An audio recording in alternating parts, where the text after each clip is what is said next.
સમાજ અને આ ગામમાં રહેનારી અને ચોવીસીમાં રહેતી તમામ પ્રજા માટે હાલ જેમ ભારતીય ખૂબ મહત્ત્વનો દિવસ છે। જેમ શિવાજી મહારાજે ઔરંગઝેબ વખતમાં હિન્દુ સમાજને બચાવવા માટે અથવા હિન્દુત્વ જાળવવા માટે એ મેદાને પડ્યા અને આપણને ખ્યાલ છે કે અનેક વર્ષ સુધી લડતા લડતા એમણે હિન્દુ પદ પાતશાહીની સ્થાપના કરી। એવું કહેવાય છે કે અગર ન હોત શિવા તો સુન્નત હોત સબકી। શિવાજી ના હોત તો બધાને સુન્નત થઈ ગયું હોત। સુન્નત થઈ ગઈ એટલે મુસલમાન બની ગયા હોત। આજે એ આખો મુસ્લિમ યુગ હતો। આખા ભારત ઉપર મુસ્લિમોની હુકુમત ચાલતી હતી। ઔરંગઝેબ જેવો ધર્મજનની પાછા રાજ કરતો હતો અને હિન્દુ ધર્મ જ્યારે ભયમાં હતો એવા સમયે જેમ શિવાજી મહારાજે એની સામે લડી અને હિન્દુ બાદશાહીની એટલે હિન્દુ ગાદીની સ્થાપના કરી। એટલા માટે આજે જે બાકીનો હિન્દુ સમાજ જે બચી ગયો હતો અથવા આપણી સંસ્કૃતિ કે હિન્દુ ધર્મ બચ્યો હતો એ આવા પુરુષોના કારણે બચ્યો હતો। વીર પુરુષોના આજે જે બધા ગૌરવ લે છે દરેક સમાજના અને હિન્દુત્વની વાતો કરે છે પણ એ હિન્દુત્વ માટે ખરેખરા અર્થમાં જે કોઈએ બલિદાનો આપ્યા છે, લડ્યા છે, અનેક લોકોએ મોતને ભેટ્યા છે, ત્યારે આ હિન્દુત્વ જળવાનું છે। અને એ હિન્દુત્વ જાળવવા માટે, હિન્દુ ધર્મ બચાવવા માટે હજારો વર્ષમાં અનેક રાજાઓએ ભોગ આપ્યો, બલિદાનો આપ્યો। અને આપણા નાના પહેલાં તો એવું હતું 16-17 વર્ષનો થાય એટલે તો યુદ્ધમાં જતો, એટલે 17-18 વર્ષના યુવાનો અનેક ખપી ગયા છે। અને ત્યારે આપણી આ ભારતીય સંસ્કૃતિ, હિન્દુ ધર્મ અને હિન્દુ સમાજ ટક્યો। આપણી વાત કરીએ તો એ જ પ્રકારે આપણા દાદા વનવીરજી આ કાર્યક્રમ કંઈ ફક્ત દરબારોનો છે એવું નથી માનતા, સમગ્ર હિન્દુ સમાજનો આ કાર્યક્રમ। કારણ કે આપણે પહેલાં અહીં નહોતા, આપણી ઝાલાવાડની રાજધાની પાટડી હતી અને એ વખતે લગભગ તો સત્રસાલજી તો યુવરાજ હતા, રાજા હતા આખા ઝાલાવાડના। એમને સ્વપ્ન નથી આવ્યા, બીજા ભાઈ સુરસાલજીને સ્વપ્ન નથી આવ્યા। વનવીરજી દાદાને પ્રસન્ન થયા, સ્વપ્નમાં એને આદેશ કર્યો કે તું ઝીંઝવાડા ઉપર ચડાઈ કરો અને હું તારી સાથે અને આ પ્રજાને આ જે મુસ્લિમ હતી અને એ મુસ્લિમ સરદાર જે અહીંયા રાજ કરતો હતો આપણી ઝીંઝવાડા પરગણાનો, એના ત્રાસમાંથી તું મુક્ત કર એવો આદેશ રાજભાઈ માતાએ સાક્ષાત ત્યાં દર્શન દઈ આપણા દાદા વનવીરજીને એ આદેશ કર્યો। અને એ પછી આપણને ખ્યાલ છે કે 500 ઘોડેસવાર લઈ આ ઝીંઝવાડામાં પ્રવેશ કર્યો અને પ્રવેશ કરીને આ માતાજીનો જે બુરજ છે, આ ગઢ જે નૈઋત્યકુંડનો જે આ બુરજ, એ માતાજીએ એમને કીધેલું હતું કે તું જ્યારે ત્યાં પ્રવેશ કરીશ ત્યારે પહેલાં મારા દર્શન કરવા આવજે। અને માતાજીનું સ્થાનક તારા મંદિર નહોતું, એ રોજો હતો। એ વખતે માતાજી ઉપર જે સ્થાનક હતું ત્યાં હતું માતાજીનું સ્થાનક, અને માતાજીએ કીધું કે પશ્ચિમ દિશા તરફ કંકુ ફૂટેલું હોય, કળો હોય, નિશાની આપી હતી માતાજી। એ વખતે વનવીરજી દાદાએ આ જે નૈઋત્યકુંડનો જે બુરજ રહ્યું ત્યાં એને જોયું તો માતાજીના કંકુના ચાંદલા થયેલા અને એ નમન કરી માતાજીને દર્શન કરી અને પછી અહીંથી આ મણાપુરના દરવાજેથી અંદર પ્રવેશ કર્યો અને પ્રવેશ કરી ત્યાંથી યુદ્ધ કરતાં અંદરથી દોઢીના દરવાજા સુધી અંદર નગરમાં પહોંચી ગયા। અને આપણને ખ્યાલ છે કે જે મુસ્લિમો હતા એ કાંઈ એવું નહોતું કે ડુંગળી મૂળા હતા, જોરદાર હતો। આ મુસ્લિમ સરદાર જે હતો ને એ અલ્લાઉદ્દીન ખિલજીનો માણસ હતો અને હિન્દુમાંથી મુસલમાન બનેલો વટલાયેલો સરદાર હતો સુમરો। એ સુમરો અહીંયા એને રાજ કર્યું 85 વર્ષ સુધી આપણા ઝીંઝવાડા પરગણા ઉપર મુસ્લિમ રાજ રહ્યું 85 વર્ષ। અને એ વખતે એટલો બધો હિન્દુ સમાજને ત્રાસ આપતો હતો કે હિન્દુઓ સંસ્કૃતિ ભયમાં મુકાણી, હિન્દુઓનો ધર્મ ટકે નહીં એ પ્રકારની પરિસ્થિતિ ઊભી થઈ। ગાયોની કતલ ખુલ્લેઆમ કરવા માંડ્યા અને છેલ્લે તો માતાજીને લોહીના છાંટણા ઉડે એવી રીતે ગાયની કતલ કરી। એ વખતે માતાજી એવું કહેવાય છે કે ઉપરથી નીચે રોજામાં પ્રગટ થયા, કબરની જમીનમાં ખાલી માતાજી અહીંયા આપણો જે મંદિર અહીંયા રોજામાં, અને એમાં આ બધા ત્રાસમાંથી મુક્ત કરાવવા માટે માતાજીએ આપણા દાદાને પ્રસન્ન થઈને આદેશ આપ્યો। અને એ વખતમાં એવું કહેવાય છે કે જૈનોના એ વખતમાં 400-500 ઘર હતા, બીજી બધી સમાજ હતો પણ જૈન લોકો એટલા બધા અહીં હતા। આપણે તો અહીં રહેતા જ નહોતા, આપણે તો પાટડી હતા। એ સમયે આ બધી પ્રજાને મુક્ત કરવા માટે આપણા વનવીરજી દાદાએ બીડું ઝડપ્યું હતું માતાજીના આદેશથી અને એમાંથી મુક્ત કરાવી એક ખાલી ઝીંઝુવાડા નહીં પણ ઝીંઝુવાડા પરગણાના જેટલા ગામો એ બધા જ ગામની પ્રજાને ભયમુક્ત કર્યા અને ધર્મને બચાવ્યો, હિન્દી સંસ્કૃતિને બચાવી, લોકોને બચાવ્યા, બેન દીકરીઓની આબરૂ જતી બચાવી. અને એવું મહાન ભગીરથ કાર્ય જ્યારે માતાજીના પ્રતાપે આપણા દાદાએ કર્યું હોય, હનુમાનજી દાદા, ત્યારે આપણા તો અહોભાગ્ય કે આપણે એના સંતાન છીએ. આજે એને 616 વર્ષ થઈ ગયા. આજના દિવસે ગાદીની સ્થાપના કરી હતી. એ જે મુસ્લિમ સરદાર હતો એને મારી નાખ્યો અને જીતી ગયા અને વાવટો ફરકાવી અને નગારે ખાવ બોલાવીને 24 ગામની અંદર ડંકો વગાડ્યો અને પછી આ ઝીંઝુવાડા ગાદીની સ્થાપના એ 1408માં આજના દિવસે વૈશાખ વદ આઠમના દિવસે આપણે ઝીંઝુવાડા ઝાલાવાડમાં ગાદીની સ્થાપના કરી આપણા પરિવાર અને એ એટલે રાજ્યાભિષેક થયો. એ દિવસ છે અને એટલા માટે આપણા માટે તો એટલો મહત્ત્વનો દિવસ છે. પણ આપણને હોય એવું મને એવું લાગતું નથી, ઓછું દેખાય. આજે આપણે બજાર વચ્ચે 5 જણા નીકળતા હોય, 7 જણા, એ ખરેખર આપણને શરમ આવી ગયું ગામમાં. બધા જોઈ રહ્યા હોય, બધાને એમ લાગે આ તો આમને કરવાનું, એટલે આમને નહીં, બધાનો કાર્યક્રમ છે આ આપણા. કે ભાઈ હવે પછીના વર્ષોમાં એડવાન્સ તૈયારી કરી અને આખી 24ને આમંત્રણ આવ્યું એટલે 5-5 જણા બોલાવ્યા કે ભાઈ આપણા જેટલા ગિરફદારીના ગામ હોય, ફતેપુર હોય, સુરેલ હોય, પાટીવાળા હોય, મજુવા હોય, આદરિયાણા હોય, આમાં ભલગામ, ફતેપુર, મીઠાપુરા, નખવાડા, આ બધા જે આપણા 24ના ગામ છે એ ગામોમાંથી તમામ કોમમાંથી બધે 5-5 આગેવાનોને બોલાવીએ અને એક એવો સારો એવો કાર્યક્રમ હવે પછીના વર્ષોમાં કરીએ ત્યારે પણ આપણને અનુકૂળ આવે ત્યારે. અને એવો ભવ્ય કાર્યક્રમ થાય એ તમારી સંસ્કૃતિ, તમારી ઓળખ છે. આજે ઘણીવાર તમારે ઓળખ આપવાની જરૂર ના રહે, આવા કાર્યક્રમ દ્વારા જ ઓળખ અપાતી. આજે તો સોશિયલ મીડિયાનો જમાનો છે, તમે આ કાર્યક્રમ મૂકો તો ઘણા લોકોને ખબર પડે કે ઝીંઝુવાડાની ગાદીની સ્થાપના આ દિવસે થઈ. પછી તમારે ઓળખ આપવાની ના રહે કે અમે કોણ છીએ, બરાબર. બાકી તો ઝીંઝુવાડાની ઓળખ ડાયરીમાંથી કાઢી નાખી દીધું બરાબર. અને એ લોકોને ઓટોમેટિક ખબર પડે, આપણે કહેવા ના જવું પડે. અને એટલા માટે આ દિવસનું મહત્ત્વ છે. પણ આપણા ગામમાં પણ થોડું આનું મહત્ત્વ વધારે સમજાય અને દરેક યુવાનને એવું લાગે. યુવાનને હું એટલા માટે કહું છું, વડીલો તો હવે હસ્તાચર તરફ છે, પણ યુવાનો હવે જે કંઈ રોહર છે હવે પછીનું જે કંઈ ભાવિ છે યુવાનો, અને યુવાનો આંકડા ચડાવીને ફરશો પણ તમારું ગૌરવ તમે નહીં સમજતા હોય તો તમે કંઈ જવાબ નહીં આપી. બરાબર. વચ્ચે મને ખબર છે કે આપણે પેલું સરાડવા ખરે પેલું શું આપણે ચૂલી ગયા આપણા ગામના, તો એક જણાએ પ્રશ્ન કર્યો હતો. હા, કર્યો હતો. બરાબર. તો આવા લોકોને ઓટોમેટિક આવા લોકોને મેસેજ છે, વાંચે બેઠા બેઠા ઝીંઝુવાડા શું છે, તમારે ઓળખ આપવાની જરૂર ના. બાકી તો આપણે તો એમ મોટાથી ખરીએ કે ના અમે બધા મહત્વના છીએ, પણ બહાર તમારી આપણી ઇમ્પ્રેશન જે લોકો ખરાબ કરતા હોય એ લોકોને ઓટોમેટિક ખ્યાલ આવે. આવા કાર્યક્રમ આપણે ઓળખ ના આપવી પડે કે આપણે કોણ છીએ. અને એટલા માટે આને સોશિયલ મીડિયામાં પણ આ કાર્યક્રમને બધી જગ્યાએ મોકલવામાં આવે, પણ મોકલવામાં આવે. અને થોડું તમે પણ કંઈક લખાણ આપજો, હું આપીશ અને આ બધો મેસેજ જાય. આવો કાર્યક્રમ આપણે બનાવીએ પણ ભવ્ય સંખ્યા સાથે થાય અને આપણા ગામની તમામ કોમને પણ આપણે જોઈએ. એટલે કદાચ એના માટે આપણે આવતા વર્ષોમાં આમંત્રણ પત્રિકા જેવું છપાવવું પડે.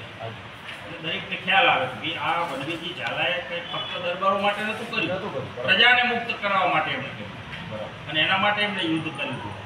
અને એ રીતે આપણે અને આ તો આપણો ગૌરવ છે. એ વખતમાં મુસ્લિમ શાસનમાં ભલભલા રાજાઓના રજવાડા મુસ્લિમોએ પડાવી દીધા. કેટલાય રાજપૂતો આટલી જો હુકમી હતી એ યુગ હતો. અને એવા સમયે બીજાના તો અનેક રજવાડા જતા રહે. આપણી જોડે આપણા સગા ભાઈ વનવીજી દાદાના મોટા ભાઈ સોરસાલજી, તો સોરસાલજીને દસાડા, પાટલા, કલાડાના પાર ગંભળ્યા હતા. અત્યારે છે જ નહીં, આપે પછી તરત જ મુસલમાનોએ પડાવી લીધા. એ બધા આપણે આજે જેને વાંટિયા કહીએ છીએ ને, વાંટેદાર સમાજ, એ આપણા સગા ભાઈ છે. આજ મને જેનાબાદમાં જે રહેતા હતા 5 ઘર તો 2 ઘર જે નહીં હોય પાછા એમને ઇનામમાં કંઈક 84 ગામ મળ્યા, પાછા અહીંયા ઝાલાઓની ગાદી સ્થાપી હતી એટલે ઘરા સ્થાપી. એ પાછો બીજા રાજા આવ્યા એટલે પડાવી લીધો એટલે પાછા હતા એવા જેવાથી. એટલે આ તો ચડતી પડતી રાજપૂતોની આવે, ઘરા હોય ના હોય, જાય આવે, એ બધું તો રહે. પણ આપણો જે આ પરાક્રમનો જે ઇતિહાસ છે એ ઇતિહાસ તમામ જે માનો કે આખા આખા ગુજરાતના ખૂણે ખૂણે જ્યાં રાજપૂત રહેતો હોય એને ખ્યાલ આવે કે ભાઈ ઝીંઝુવાડા કઈ રીતે ગાદી આપણે બચાવી અથવા સ્થાપના કરી બચાવી નહીં, આપણે નવી સ્થાપના કરી. જે ગૌરવ એટલા માટે બીજા દરબારો ગુમાવતા હતા ત્યારે આપણે મુસલમાન જોડે પડાવી લીધું. આપણે નાની નાની અવની વાત નથી એટલે આટલા પરાક્રમી આપણા દાદા વનવીરજીએ પરાક્રમ કર્યું હોય તો એની તિથિ હું તો એમ માનું બધી જ તિથિ કરતાં આપણા માટે આ મહત્વની અને એ તિથિ સાથે રાજબી માતા જોડાયેલા, કારણ કે જે કંઈ થયું એ એમના પ્રતાપે થયું. રાજબી માતાના પ્રતાપે વનવીરજી ઝાલા અહીંયા આવ્યા અને એના પ્રતાપે આપણે આજે ઘરા ભોગવીએ. એટલે ઘરાક તો જતો રહ્યો પણ આજે આપણે સાચી ટોકી કહીએ કે બે ગામ અમારું હતું, આજે આપણે કહીએ કે રણ અમારું છે, રણ અમારું છે. ક્યારે કહીએ કે માતાજીના અને વનવીરજી દાદાના પ્રતાપે આપણે કહીએ છીએ. તો હું તો એમ કહું છું કે રાજબી માતાનું ભલે આપણે ટ્રસ્ટ બન્યું રહ્યું પણ આપણા માટે આ દિવસને ઊની આવશે, બુખારે આવશે, કંદોઈ આવશે, બધાય માતાજી છે જેના એ બધાય માને પણ આપણા માટે અતિ મહત્વનું. આ કોઈ નતા આવતા તો આપણે માતાજીની જમીન આલેલી. શું કામ આલી હતી? માતાજી આપણને આલ્યું છે તો આપણે માતાજીનું કાયમી વહીવટ ચાલે એના માટે ખેતરા આપેલા છે. જ્યાં જ્યાં બેઠા અહીંયા તો કદાચ કોઈ તમે બધા નહીં જોઈ લીધું. નડિયાની એક પટાડી ધર્મશાળા હતી. હા, એક પટાડી એક પટાડી આખો આ ઘરના વાગે આમ દેશી નડિયા હતો અને માપની હાઈટ હતી અને એ એક જ ધર્મશાળા હતી, બાકી કાંઈ હતું નહીં. પાછળ તો પછી નવું થયું. અહીં પણ વચ્ચે એક ગેટ હતો, અહીં ગેટ હતો. 4 ખૂણે 4 કોઠા હતા પેલા બેસવાના, બરાબર. આ 4 ખૂણે 4 બેસી આજે એવા કોઠા તો હમણાં ઉઠ્યા જૂના ફોટા કોઈ હશે તો હોય તો શું હોય કે કેટલા વર્ષથી વાતો કરીએ છીએ બધા વનવીરજી દાદા ટેક્સી મૂકવું આપણે નથી મૂકીએ, બરાબર. ખર્ચો કેટલો છે? હું તો 5-8 લાખ 10 લાખનો ખર્ચો હશે પણ એ આપણે નથી મૂકીએ. હવે આવતું વર્ષ એના પછીના વર્ષે 100% પાકું થઈ જશે. હા, સ્ટેચ્યુનો ભવ્ય કાર્યક્રમ આપણે બેઠા છે એ પણ આપણા માટે ગૌરવની વાત છે કે માતાજી છેલ્લે જ્યારે અંતર્ધ્યાન થવા ગયા શક્તિ માતા ત્યારે ઝીંઝુવાડાના આપણા તળાવમાં સ્નાન કરી લઈએ અને ત્યાં એમણે ઓરો ખાધો, વિસામો ખાધો. એ જગ્યાએ એ આપણું સ્થાન હતું. એ કે મહત્વ કેટલું બધું મહત્વ. આજે ઘણા લોકો બધું ગામ કહ્યું ત્યાં આગળ તો ત્યાં આગળ વિસામા સ્થળને એટલું બધું ઉજવે છે. બાકી આપણે તો એ કંઈ પડી જ નથી આપણને. એટલે આ બધા આપણા ગૌરવના સ્થળો છે. એના ગૌરવના સ્થાનો માટે આપણે ખર્ચો કરીએ તો લેખે લાગે. મારું કહેવાનું એ છે કે એને ઉજાગર કરો, એના જોડે તમારો ઇતિહાસ જોડાય અને એ ઇતિહાસ આપણો હંમેશા એકવાર તમે કરો એટલે વર્ષો સુધી તમારું ઇતિહાસ બોલે. આજ માનો શક્તિ માતાનું ફર્સ્ટ ક્લાસ સ્થાનક બની જાય તો મંદિર ફર્સ્ટ ક્લાસ થઈ જાય. હજારો લોકો જે દર્શન કરવા આવે યાદ કરે કે આ ઝીંઝુવાડા માતાજીએ ફરો એ આપણા માટે ગૌરવ. જેમ ધામાને આવે કેવું મોટું મહત્વ છે એટલું જ મહત્વ અહીં થાય. જેટલા લોકો ધામા આવે એટલા જ અહીંયા આવે દર્શન કરે. એટલે એ માટે પણ આપણે આ બધા આપણા જે ગૌરવ બિંદુ છે એને આપણે ઉજાગર કરીએ. આજના દિવસને કાયમ માટે ભલે હું તો આજ કેમ 5 જણા હતા 5 જણા હતા, 10 જણા હતા 10 જણા, પણ આ પરંપરા ચાલુ રહે એ મહત્વનું. અને બીજા ભાઈઓને ખ્યાલ નથી બધા જોડાય એવા આપણે બધા પ્રયત્ન કરીએ. બસ બીજું તો કંઈ લાંબુ કહેવાનું નથી. આવનારા દિવસોમાં આપણો ગામની એકતા જળવાઈ જાય, સંપ જળવાઈ જાય અને આવા બધા સારા કાર્યક્રમો, સારા તહેવારો બધું ઉજવાય અને એ ગામની એક શોભા છે. આ શોભા કાયમ માટે માતાજી જાળવી રાખે એવી બધાને આપણે માતાજીને આપણે બધા પ્રાર્થના કરીએ. અને બીજું ખાસ મારે એ પણ આજે યાદ કરાવવાનું છે કે હવે આ જૂન મહિનો આવ્યો, શિક્ષણ વર્ષ ચાલુ થયું. આપણને બધાને ખ્યાલ છે કે વર્ષ થઈ ગયા, 3 વર્ષ પણ ગામને કંઈ પડી નથી. આ ચાલુ કરવી કંઈ નાની વાત નથી હોતી. કેટલાય લોકો ચાલુ કરવા મતતા હોય. આની શાળા જો આપણે કોઈ દાતાને કહીએ ને તો આમાં 25 લાખ આવવા તૈયાર થાય. મારા દાદાનું નામ રાખો, લો 25 લાખ. આપણે વગર પૈસે ચાલુ કરીએ, વગર પૈસે કરીએ એટલે એનું મહત્વ નથી. એટલે મારે આપણે બધાને એ વિનંતી કરવી છે કે મને તેમાં તો ઘણા માણસો આવે, બધાને ખ્યાલ આવે, પણ આપણે આટલા બધા મેસેજ પહોંચાડીએ. જો આ શાળા ચાલુ રહેવા દેવી હોય, રાખવી તો સંખ્યા કોઈ આવતી નથી. લોકો બીજા આવે કે ના આવે. દરબારોએ નક્કી કરવું જોઈએ કે જે આપણા દીકરા 6થા ધોરણમાં આવે એને ફરજિયાત કામ બેસાડે. ભલે આર્થિક સ્થિતિ નબળી છે, કદાચ સરકારી શાળાનો લાભ લે, ફ્રીમાં મળે એટલે, પણ જે સક્ષમ છે અને ફી કંઈ એટલી બધી બહુ મોટી નથી. બરાબર, બરાબર. આપની ફી છે, પોસાય એવી ફી. હાજી. તો આજે 5 કે 7 બાળકો ભણે એના માટે 4 શિક્ષકો રાખેલા અમે. હા. અમે નુકસાન થઈ દર વર્ષે 2 લાખ રૂપિયાનું નુકસાન થઈ અને આ શાળા રહે નામ રહે ખાસ તો વનવીરજી પ્રાથમિક શાળા. હા. આજ માનો સુરજબલજી હાઈસ્કૂલ હાજી.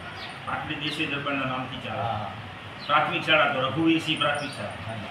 એમના દાદાના નામની ચાલે. હાજી. તમે ધાંગધ્રામાં જાઓ તો આપણા ઝાલા બાપુના નામથી હાજી. સરજીજી ને આ બધી, તમે મોરબીમાં જાઓ, ગોંડલમાં જાઓ, દરેક રાજવીના નામની સંસ્થાઓ શાળાઓ ચાલે. તો આપણે આવું મોટું વનવીરજી દાદાએ આપણને આપતા ગયા અને એમના નામની પહેલી આપણે શું કર્યું, કોલેજ કરી તો હાજી. આપણું નામ નથી આપ્યું. હા. હાઈસ્કૂલ આપણી રાજેશ્વરી હાઈસ્કૂલ ચાલતી માતાજીના નામથી ચાલુ. હાજી.